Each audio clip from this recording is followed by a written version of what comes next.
I'm funny. Let's keep going with funny. Really? Living embodiment of good tidings and cheer? Who are you and what have you done with Ashley? Hello everybody and welcome back to the channel. Welcome to the channel if you're new here. My name is Death by Pony. Today we're hopping back into Arcade Spirit. So without further ado, let's hop in. Okay, I guess that answers that. Weaving through the crowd, I make my way to the employees only door. I scratched out the apostrophe last week.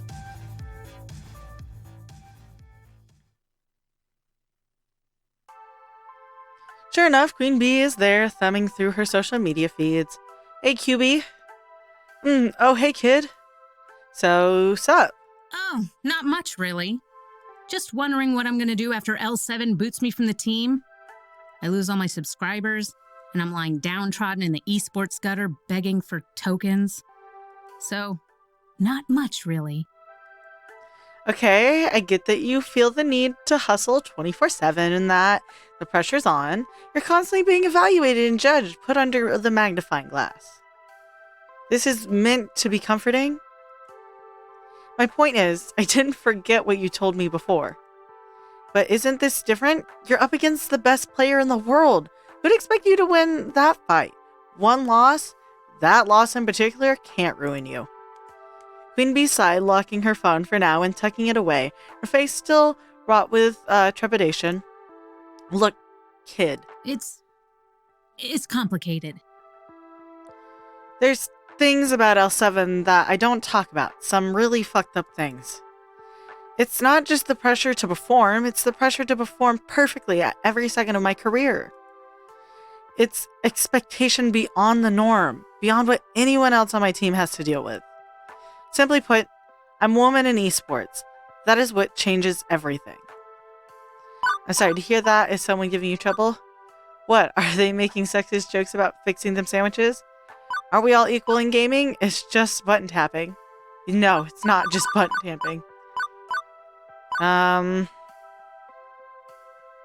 Let's try and make her laugh. I know pro gamers are into keeping up their energy up and stuff, but making sexist comments like that is no joke. Oh, kid, I only wish it was as simple as that. Still, I got a laugh from her, which I'd call a win.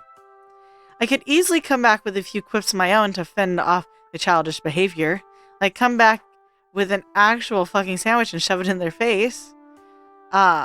Or get 2 slices of bread and hold it to their ears. Say, congrats, you are a sandwich. Do you know why L7 signed me in the first place? I'm their mascot. The only lady on a male-dominated team. I was just so excited to be getting a pro contract in the first place that I didn't look any deeper. You know, I really should have looked deeper.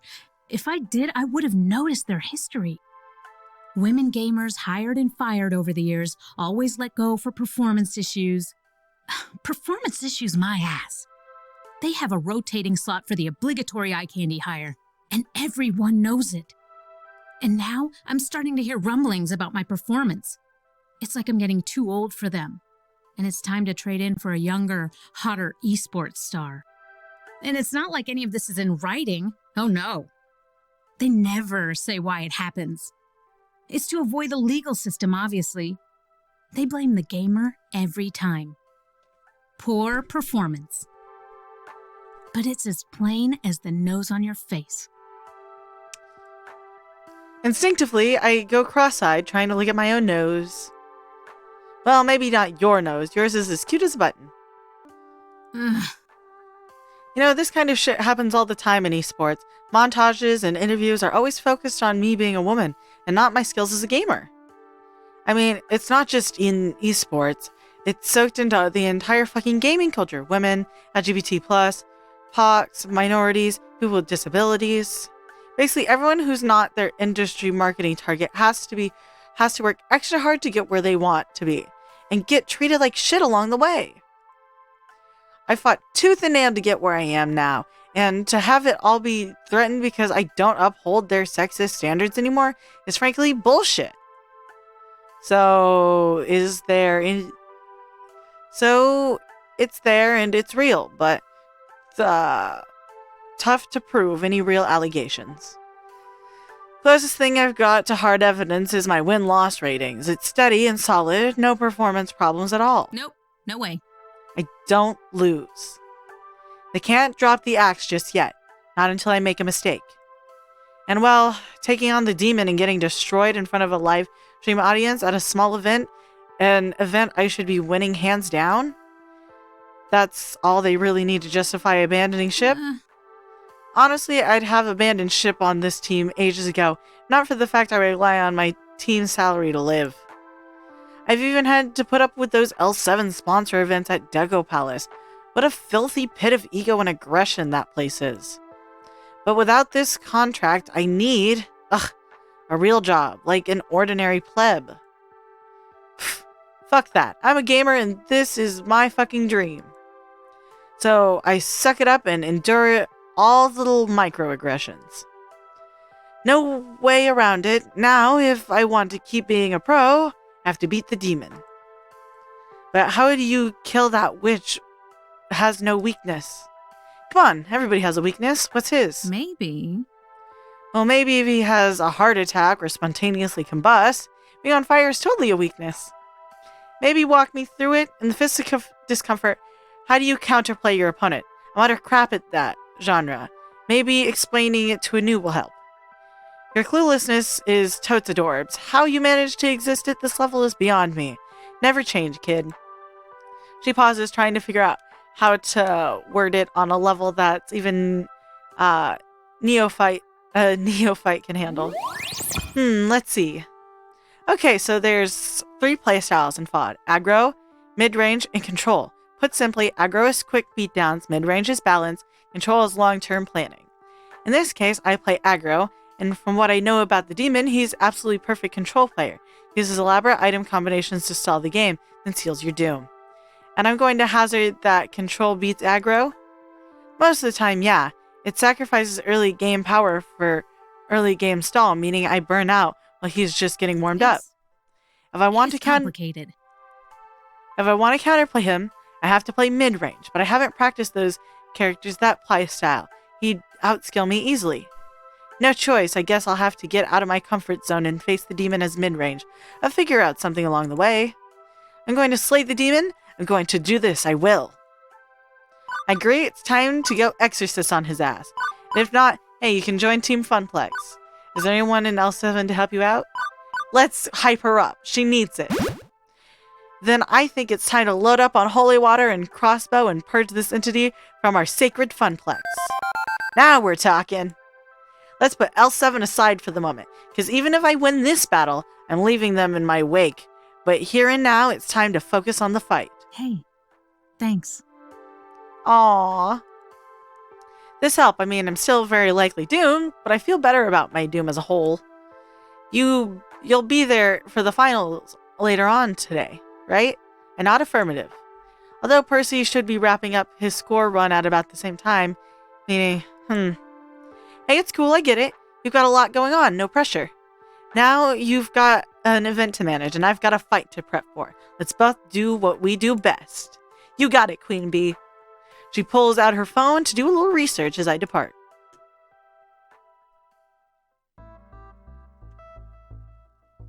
Half of Avalanche in the can, half to go. I've been running myself ragged trying to catch every little problem, and there's still plenty left to do. But no sense in practicing self-care too. It's time to get my lunch on. And while a nice quiet moment to myself would probably help, what would help me more would be a smidge of social interaction beyond crisis management. Percy and Queen Bee are obviously tied up in their own affairs, but everybody else should be open. Who could I lean in on my time of need? Naomi's still in her workshop. Maybe she'd like company. Gavin could probably use a break from score wrangling. Ashley just ducked into the employees only room. She was looking around Showtime stage. Could be a good moment. Ashley has been our second in command after Queen Bee for who we're going for. Let's go build some time with her. I assume Ashley's hiding herself away for a quick break, and I can't blame her. She's been working just as hard as everybody else has. When this is all over, I'm going to need a coma of sleep and a hot bath. But while I dream of better things, let me check in with Ashley to see if I can lower her burden. Oh, hi! Oh, hey, you want to get some lunch? You read my mind. I'm psyched, you know? psychic, you know? Sorry. Had that reversed. Whole story then? To the whole story. Yeah. My companion fetches a table in the crowded cafe while I memorize our order and carry it forth to Jan's service counter.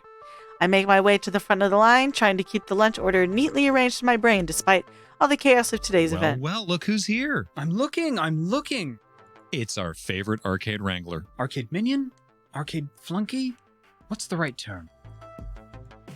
Event manager, actually. You know those flyers for Avalanche I asked you to pass out? It's my baby. Moving up in the world, I see. A proud parent of a shiny arcade baby. And yet, no invite for us to the baby shower. Why, I feel snubbed. But seriously, we couldn't be prouder of you. And to think when you first walked in these doors, you were still trying to figure out your place in things. Ben and I know a thing or two about finding your dream and sacrificing to make it happen. Long hours, hard work, Hard hours and long work, too. struggling to make ends meet. Having meetings to discuss how to end the struggles. Can't imagine how difficult it must have been for you to get to where you are now. It wasn't that difficult, honestly. I came up with a name, talked it up at Max, and that's it. Oh, I'd be on the lookout for hidden costs on the back end then. Speed bumps on the road of life to catch you unawares as you're soaring down the highway of success. But if you wreck your $500,000 imported sports car of business triumph, we'll be there to drown your sorrows in coffee. And donuts. And donuts. Don't forget the donuts, an essential component. Next order, please. Shaking my head, I wander back to our table with lunch in tow. Still, I must look a bit nervous, a fact Ashley picks up on as I return. Hey Ash, is everything okay? The event's going pretty well so far. Why are you looking freaked out? I don't know, I mean, a lot is riding on this for me. For the Funplex and for me. Sorry. And with Gavin handing me the keys to the kingdom, I'm kind of worried about accidentally locking myself out. If that metaphor made any sense. Hey, I know how those days go. Even I feel lost and confused sometimes. There are days when it's especially rough. You seriously, Little Miss Sunshine? You feel the same way, huh? Better keep talking. I'm funny. Let's keep going with funny. Really? Living embodiment of good tidings and cheer? Who are you and what have you done with Ashley? Come on now. But seriously, you're always so happy and confident, Ashley. Blindingly so, in fact. Between the cosplay passion and keeping the kiddies happy, I've never seen you lose your smile. I know it seems totally unlike me, but honestly, deep down I'm scared. I feel like I don't really know who I am. Every time I look at myself in the mirror, I don't know who this person is who is staring back at me. I mean, in my heart of hearts, I know I am Ashley Wolf, but that's all.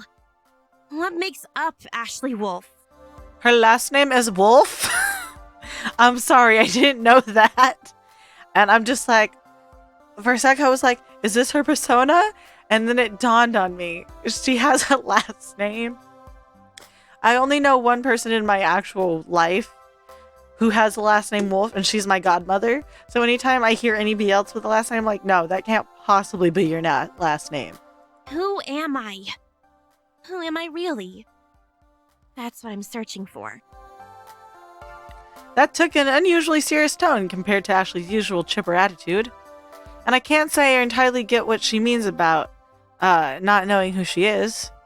Well, no, I kind of get it. Considering I don't know what I want from life, what you want and who you are often linked ideas, right? But Ashley looks so forlorn. I can't just sit by and say nothing.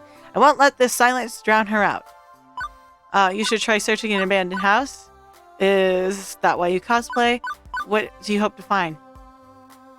Let's go with the blue. Feel like that's right. I wonder if Ashley uses cosplay as a way to help explain her world, discover things she couldn't obtain without it. Cosplay helps you find what you're looking for, right? Ashley looked shocked and slightly embarrassed. Whoa, how'd you guess? Are you a psychic? You have to tell me if you're a psychic. Those are the psychic rules. No, it just makes sense, I guess. We all have our masks, do we not? Yeah, we do. When I reflect on my life, I really do love cosplay, and I love the rush it brings. I get to be whoever I want, whatever I want. I can be a starship captain, an elf, a giant pink flamingo mascot even. I don't have to worry about Ashley. I can focus on being someone else. I feel awkward in my own skin. When I'm in costume, I feel like I'm at my fullest potential. I feel comfortable. But I think cosplay has really helped me understand some things about myself I couldn't see before I started doing this. I just want to be able to love the person I am when I find them. Knowing you, I think you'll do just fine. There. If you can smile for the kitties through a pink flamingo mask, you can smile for yourself.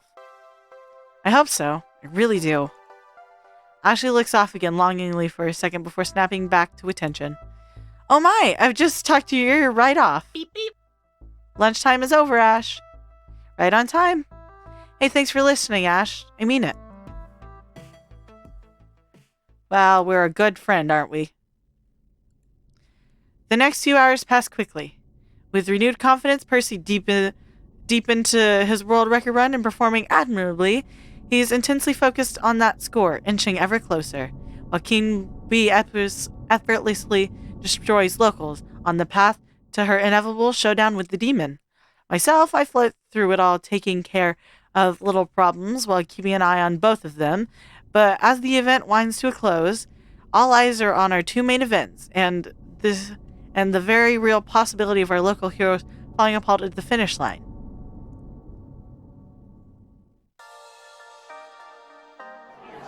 Technically, the arcade's wide score competition is still on, but the crowds are ignoring the games in favor of crowding around Fists of Discomfort and Moopy. Percy has been on a solid run since his earlier fumbles, Queen Bee's, and effortlessly destroying all her competitors as expected. But the demon has been matching her game for game, destroying all his opponents as well. And as predicted, grand finals will come down to Queen Bee versus the demon. And as for the magical world of Moopy, Percy's closing in on that world record with the tape rolling and ready to submit to Twin Galaxies. The pressure's on. I got Queen Bee through her worries, but that was just the prelude. This is the main event. Percy's not looking great, hunched over his joystick. Might need me. I can't be there for both of them as much as I want to. Who should I focus on? Honestly, Percy is not our main run. We gotta go support our girl. We did it earlier, and he understands that we have other things going on. So, Queen Bee is facing her toughest challenge yet. I should be in her corner for this fight. This is it, the grand finals of Fists of Discomfort at Avalanche. I can sense the excitement in the crowd, and it's hard not to get swept up in the hype. My nerves are through the roof right now, and I'm not even the one playing. Using my event manager authority, I reach the front of the crowd where Rhapsody and FOD expert Iris, invited to handle play-by-play announcing, introduces the competitors. On the player 1 side, the rising star of L7 Gaming, local Funplex champion, and internet sensation, Queen Bee. A few folks in the crowd, locals mostly, cheer Queen Bee on. I recognize most of them from her crew and a bunch of Funplex regulars. On the player 2 side, 5-time EVO champion in the Fist of Discomfort, known as Kami in his home country of Japan. Here, we all know him as the Demon. Uh-oh, the crowd picked their favorites clearly. Not to say that it doesn't make sense. The Demon is known by casuals and hardcores alike. I was hoping for a little less discrepancy between the two. I look over at Queen Bee. She's keeping it calm. She keeps it cool, a true mask of the competitive gamer. I'm ever impressed with how she can always be so composed and badass, even at moments like this. It makes my heart flutter. Aw, we got a little crush. I hope you enjoyed today's video, and if you did, remember to hit like. That way I know you're enjoying the videos I'm making. Remember to subscribe. That way YouTube brings you back here to see what's next, and I won't take up any more of your time. Good day, and I'll see y'all next time. Bye.